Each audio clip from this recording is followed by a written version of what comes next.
अफगानिस्तान की तालिबान सरकार ने यरूशलेम को आज़ाद कराने की उम्मीद में अफगानिस्तान की राजधानी काबुल में अपनी अल अक्सा मस्जिद का निर्माण पूरा कर लिया है और साथ ही तालिबान ने कहा है कि हम पूरी तरह से फ़लस्तीन के साथ हैं और हम बहुत जल्द इजराइल से अल अक्सा मस्जिद को छुड़ा लेंगे।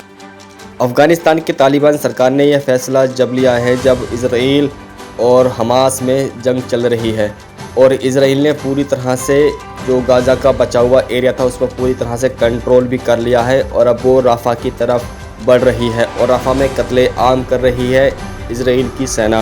और वहीं इस बीच अफ़गानिस्तान का एक बड़ा स्टेटमेंट आया कि हम जल्द से जल्द अल अक्सा मस्जिद और पूरे फ़लस्तीन को इजराइल से आज़ाद करा लेंगे और इसी के लिए हमने इसी उम्मीद से ही अपनी राजधानी काबुल में हमने अल अक्सा मस्जिद का निर्माण भी पूरा कर लिया है।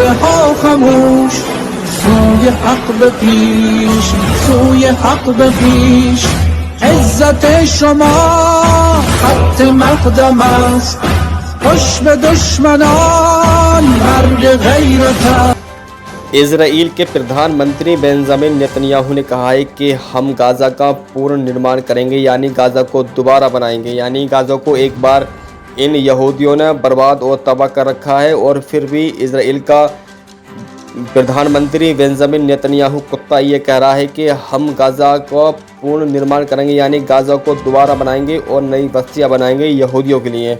और उसने कहा है कि हम 7 अक्टूबर को जो हुआ हमारे देश में हम उसे दोहराने की किसी को अनुमति नहीं देंगे, हम हमास का पूरी तरह से खात्मा कर देंगे। ये कहना है इजराइल के प्रधानमंत्री बेंजामिन नेतन्याहू का। इजरायली सुरक्षा मंत्री इतमार बेन गुवीर मर इजरायली लोगों ने हमला कर दिया है। ये वो लोग हैं जो इनके परिजन, इनके घरवाले, इनके लड़के जो हमास से जंग में लड़कर मर चुके हैं। इनका कहना है कि इस सब के पीछे इजरायली सरकार और इजरायली सुरक्षा मंत्री इतमार बेन गुवीर का हाथ है, जो हमारे घर वालों को हमास की जंग में ढकेल दिया और कत्ल करवा दिया।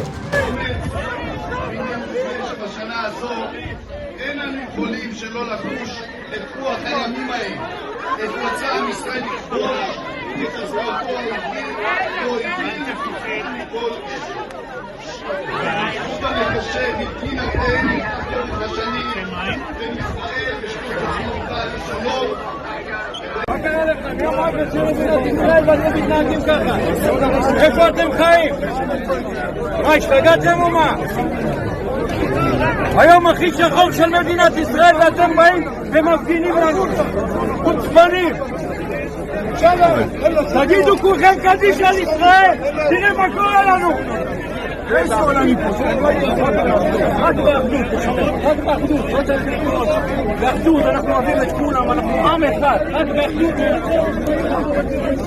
ביחד, כולם ביחד, לא להביא את מי שלא יודע.